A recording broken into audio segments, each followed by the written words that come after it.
কিছু কিছু জায়গায় বাধ্য হয়ে কিছু অ্যাডজাস্টমেন্ট করতে হয়েছে। মাসে মূল্য সমন্বয় হয়নি, যেহেতু এপ্রিল মাসে একটা অ্যাডজাস্টমেন্ট করা হয়েছিল। আমরা একটা কথা কিন্তু বারংবার বলবার চেষ্টা করেছি যে একান্ত যখন উপায়হীন হবে সরকার, তখনই এই ধরনের অপ্রিয় কিছু সিদ্ধান্ত হয়তো বা সরকারকে নিতে বাধ্য হতে হবে। তো মিডল ইস্টের ক্রাইসিসের কারণে এই ধরনের বাস্তবতা এসেছে, এবং মূল যে ব্যাপারটা, যেটাতে মূল আমাদের কনজাম্পশন অর্থাৎ ডিজেল প্রায় 66%, এইটাকে কিন্তু এটার পেছনেই সবচেয়ে বেশি ভর্তুকি সরকারকে দেওয়া লাগে, কিন্তু তারপরে কিন্তু এটা আনটাচড। For what reason? সাধারণ মানুষ যেন কোনোভাবে এফেক্টেড না হন। বাট আমি যেটা বলেছি, আমরা যে উপায়হীন, এটা আমি শুধু বলছি না, আমার তুলনায় আপনারও ভালো জানেন। সেক্ষেত্রে কিছু কিছু জায়গায় বাধ্য হয়ে কিছু অ্যাডজাস্টমেন্ট করতে হয়েছে।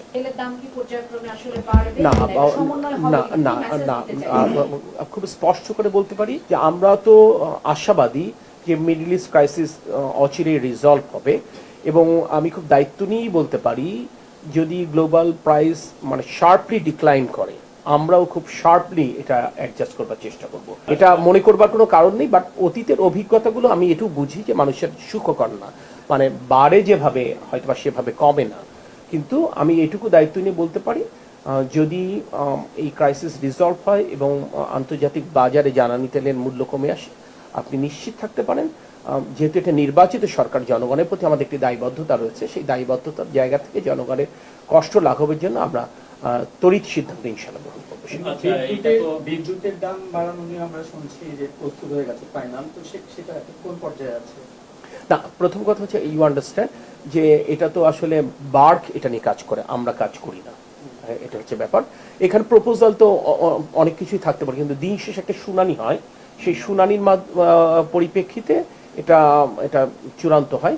বার্কের যে ক্ষমতা খর্ব করা হয়েছিল, সেই ক্ষমতা তো আমরা আবার ফিরিয়ে দিয়েছি এই পার্লামেন্টে, আপনারা দেখেছেন। So what they are doing till now, কোনো ডিসকাশন আসলে তাদের সাথে আমাদের এখনো পর্যন্ত হয়নি।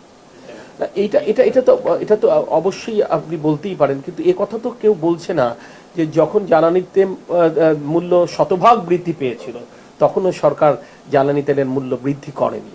সো এটা তো আপনি নিজে বুঝবেন, সরকার এটা তো একটা বাজেট ব্যবস্থাপনা আছে, তো সরকার এটা যখন সুযোগ পাবে, এটা তো কিছুটা হলে সমন্বয় করতে হবে, তা নাহলে আপনি যে সোশ্যাল সেফটি নেটে আপনি যে কিভাবে কাভার করবেন।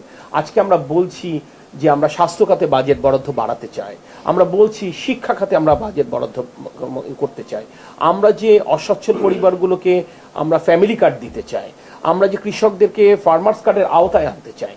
তো এইগুলোর জন্য যদি সমস্ত অর্থের একটি বৃহৎ অংশ যদি আপনার ভর্তুকির পিছনে ব্যয় হয়ে যায়, তাহলে তো আলটিমেটলি প্রত্যেকটা সেক্টর এফেক্ট হয়ে যাবে। তো যখন এটা স্কোপ থাকে, তখন কিছু রিঅ্যাডজাস্টমেন্ট হয়, এবং এটা হতেই হয় সব সেক্টরগুলোকে সচল রাখার জন্য সকলের সুবিধার্থে।